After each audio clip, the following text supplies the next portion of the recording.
Excited to have Kate. Listen up, real estate investors, entrepreneurs, and agents. You're in the right place. Unlocking the secrets to real estate investing and entrepreneurship. Welcome to the Titanium Vault, hosted by RJ Bates III. Here's RJ.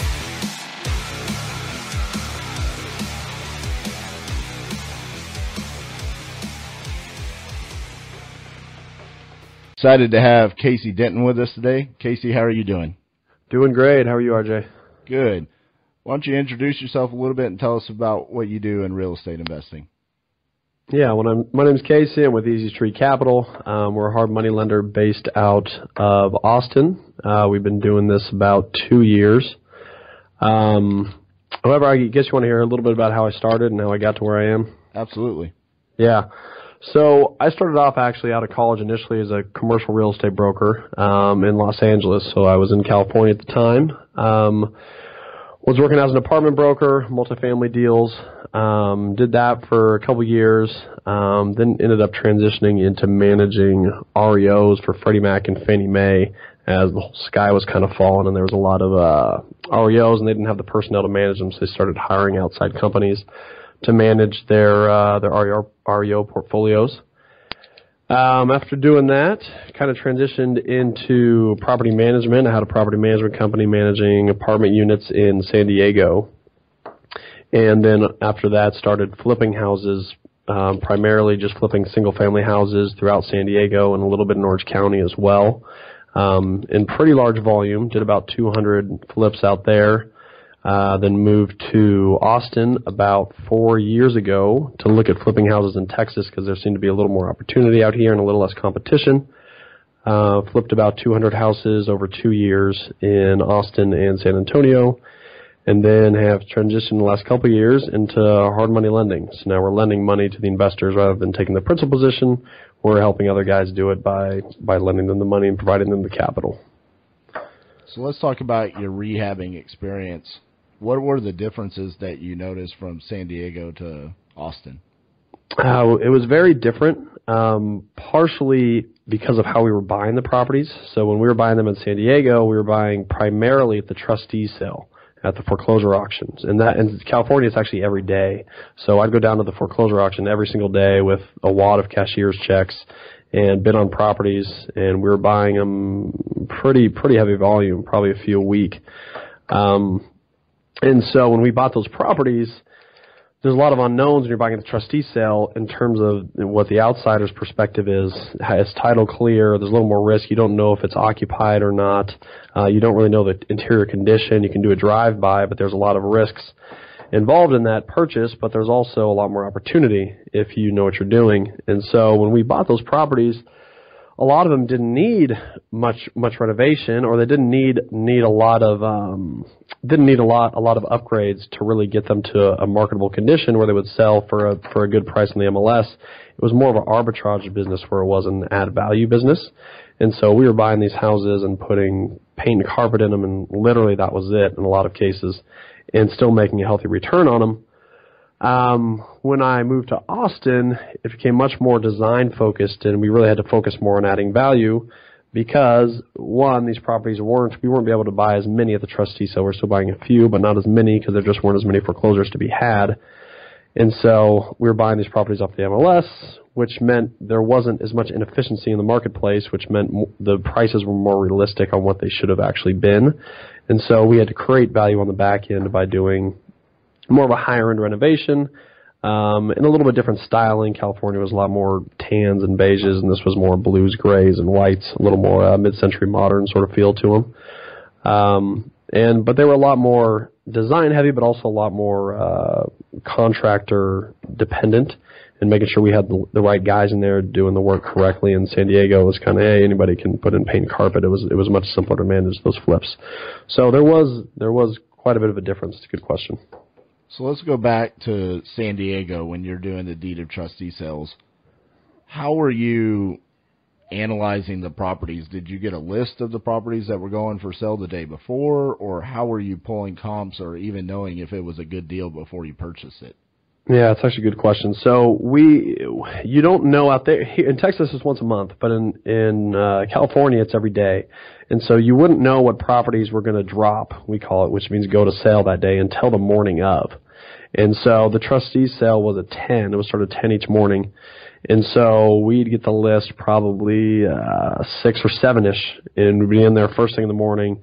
One, we're running everything by a title company that's telling us, hey, this is the title situation, all these. So we're trying to eliminate anything that has title issues right away. For example, big tax liens or something of that sort. And then, or it's a second. We want to make sure we're buying properties that are first. We saw people buy seconds, and then they really have a lot of work to do to actually be able to purchase the property. So we were running title on them, and then we were just running comps. We had a few guys that were just running comps as fast as they could on the MLS, and then we also had drivers that would go out and we'd send them a list of properties.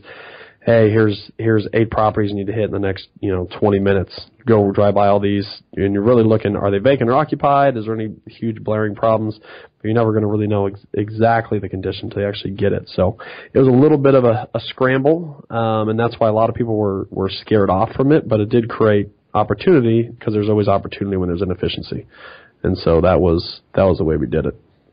So when you did a couple hundred properties in San Diego, how many people did you have on your team to accomplish that? We probably had about, just because we had San Diego, LA, and Orange County. On the San Diego team, we had about 4 or 5 people, depending on the time.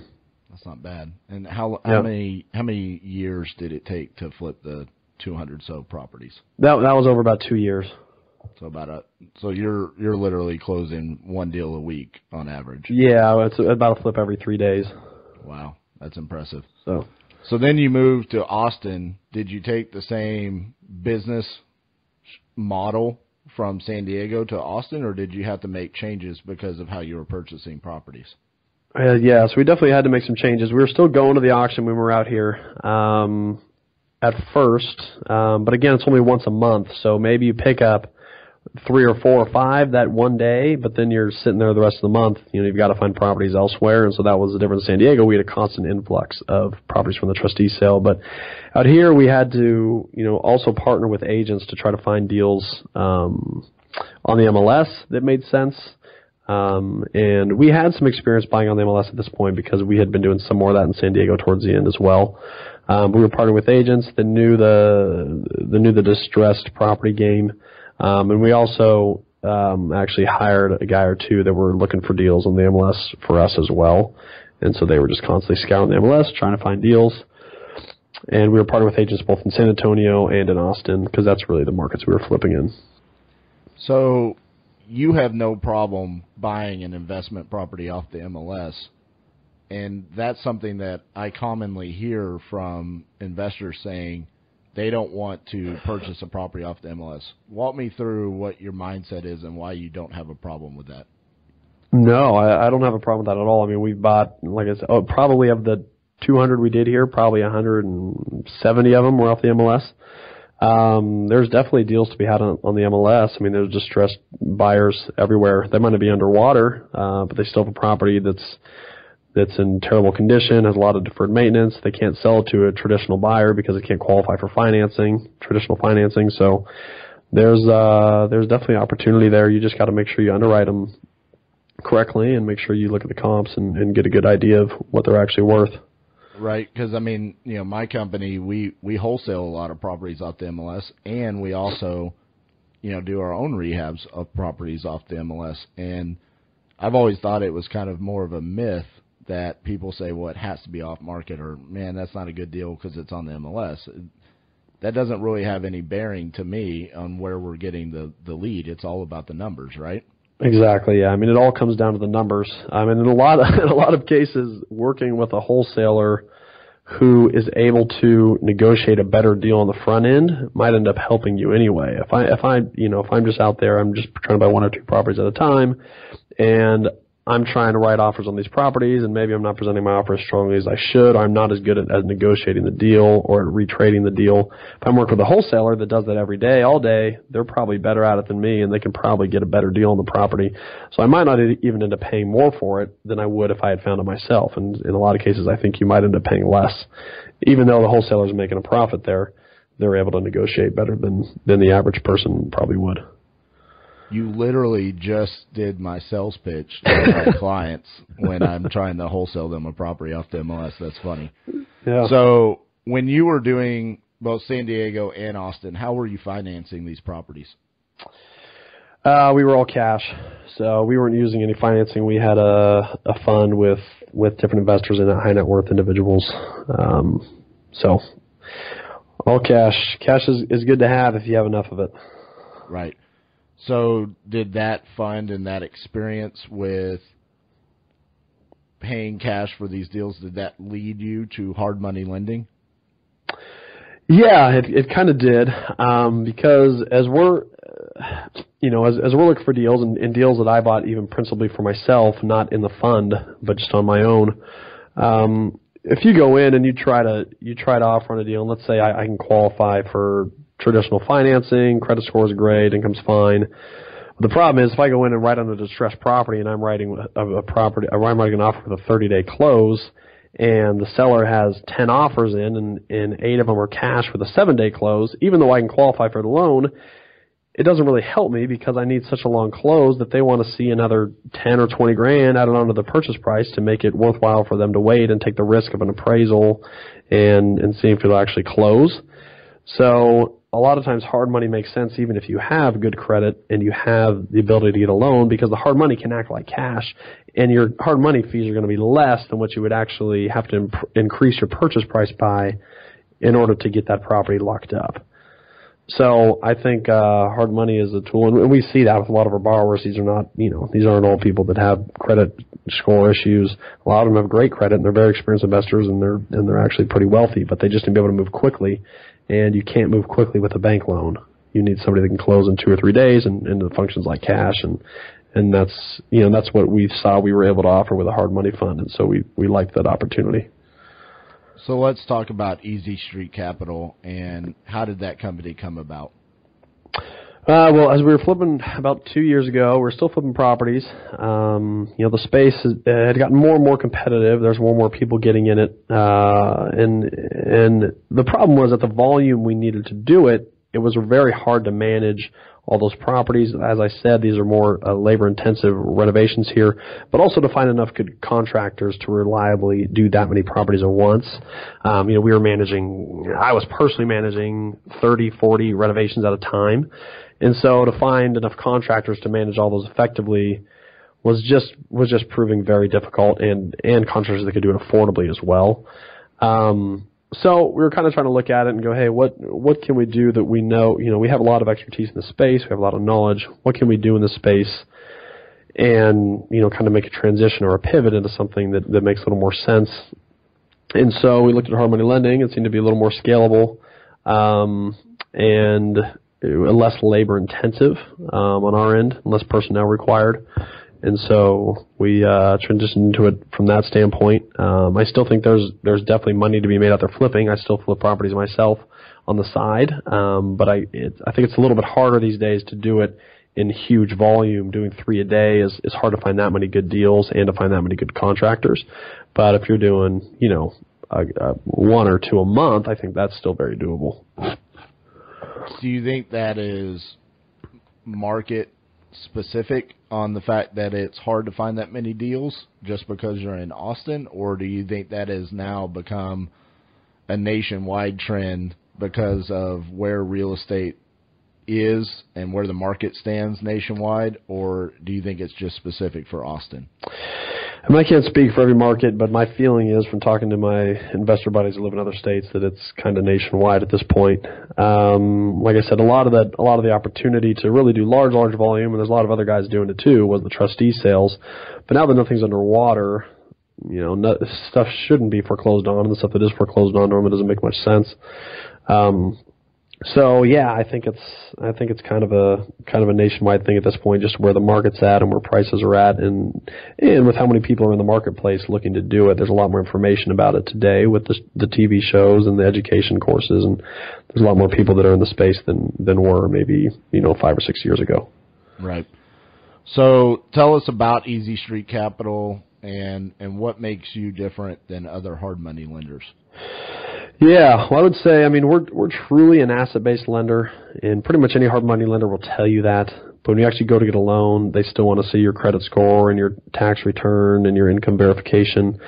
We don't look at any of that. We're really just looking at the deal and the property, and we're looking at that asset as our collateral. And if the deal makes sense and the property makes sense, then we can lend on it. So if we put out terms on a deal, those terms are transferable from one borrower to the next because it's not dependent on the borrower. It's purely dependent on the deal. The other thing is we don't do any appraisals or credit checks, which is big because it allows us to move more quickly. We can close in 2 or 3 days. I don't think anybody else could close as fast as we can. And if we put out terms, since we're not waiting for an appraisal to come in to verify our value, when we put out our terms, those terms are solid. Those terms are the value that we've already set.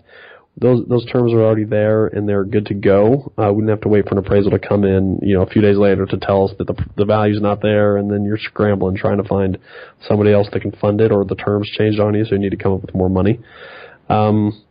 So that's really our differentiators is we're fast, we're quick, we're easy. Once we put out terms, they're solid and easy street. It's a little bit cheesy, and we know that, but we do try to make it, as easy and simple as possible.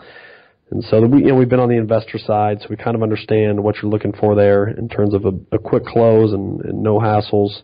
And that's what we try to offer, and we feel like we've been successful at offering that to our investors.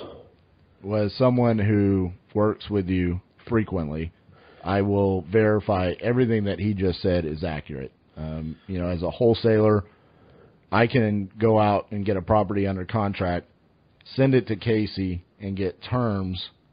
And I can also have a conversation with Casey if he has any questions about how we're seeing the deal, where do we see the value add, and then once the terms are laid out, it's a done deal. There's no we're changing terms at the 11th hour or anything along those lines. In fact, you've kind of spoiled me to now where when I virtual wholesale in other markets, I find it so hard to work with other hard money lenders because I'm like, it's just not like working with Easy Street. And I've never actually thought about how cheesy your name is until you just said that. Did y'all create the name because of that? It just yeah. I think it kind of just happened, and we knew it was cheesy, but we thought it'd be memorable, and maybe you would think easy when you thought of it. So that was it. It's funny you say because there was I remember the first deal we did. I remember you told me afterwards you were crazy nervous about it because you're like it was too easy. Like it didn't seem like they needed much information. Dude, I thought I was getting scammed. I'll be honest with you. I was sweating bullets for like 12 hours because I'm like, this guy came out of the blue. He tells me there's no appraisal, no credit check. Here's my terms. We'll get this done in 2 days. And I'm like, yeah, I've been told that before. Sure, let's see how this works out. Yeah. And it has. It's been an amazing experience working with you guys. What markets do you specifically work in Texas? Dallas, Fort Worth, Austin, Houston, San Antonio. So basically all the major markets except for El Paso. So, yeah, all throughout Texas. Awesome. And without giving me too much detail, because I know you have secrets to the trade, was this did you, I guess, find your funds for this from your fund? Did you just transfer the fund from your flipping to hard money lending? Is that how you've created that? Or was it a whole new ball game and you had to find a new way to create your funds for the hard money lending? Yeah, I mean there was a little bit of crossover there. We had a few investors come over that were in the other fund, but some of the money in the other fund was actually hedge fund related, and there's a lot that needs to go into that if they're going to transition over, and it wasn't something that they were interested in. So by and large, it's been new investors, new money raised. Has that been an easy transition for you, or have you seen new difficulties? Because personally for me as an entrepreneur, before I was in real estate investing, I had 2 prior businesses. And each business that I've set up, you have your business plan and then you see new hurdles come up. Has there been hurdles being a hard money lender compared to being a rehabber? There has been. I would say the transition has been pretty smooth. I don't think we've had any major hiccups. There's always stuff you've got to learn and figure out. And we were good in that we had a consulting partner that we brought in that had already had a hard money lending company, and so he made sure we were set up and we were good to go. So that was huge for us. But yeah, overall, I feel like it has been pretty smooth. I mean, having enough experience in the flipping space is huge. I mean, underwriting is a big part of it. And if you're not underwriting correctly, you can get in trouble, and we've seen that with other hard money lending funds. But no, I feel like it's been pretty smooth for the most part, all things considered. So to the newer wholesalers or newer rehabbers that are listening, what advice would you give to them as a hard money lender on how they can establish a relationship and present deals to their lenders? I would say just make sure you really I mean, we don't need a lot on the deal side, so there's not much need to be presented. I mean, to get a quote, it's really just address, purchase price, rehab budget, and what you think the ARV is. But my advice to the new rehabbers is really, really know your numbers. It all comes down to numbers. Make sure you really do the comps yourself. Don't take anyone else's word on the comps. Make sure you have your numbers there, and also construction budget. Make sure you've got that dialed in. Because if you know where you're at and you feel good on your numbers, you're never going to be 100% right. But if you miss, you shouldn't be too far off. But if you kind of go in blind, you can get in trouble. So that would probably be my quick advice. Is the future of Easy Street Capital going to expand to other states, preferably ones that Titanium is? I know you want to see us out in Hawaii. I wouldn't mind taking a trip to Hawaii myself. Right. But possibly, yeah, it's something we've talked about. As of right now, we're still just going full bore on Texas. But certainly that is something we're open to in the future. I mean, Casey, I'm inviting you to join me in paradise. Yeah, we definitely should look into that. At least do some due diligence, right? Exactly. All right, so I always like to wrap these interviews up with what is your why. You have an extreme amount of experience in investing, and you've moved from several markets, from LA to San Diego, now to Austin. What is the driving force behind you creating these businesses and continuing to move across the country and create what you have in Easy Street Capital at this point? I think for myself personally, I really enjoy real estate. It's a lot of fun, honestly. I mean, obviously making money is always a goal, and that's great, but real estate is very interesting to me. I mean, I've been in so many facets of it at this point, from broker to property management, REO management, to flipping, to now lending, and also have some buy and holds and have my own rentals.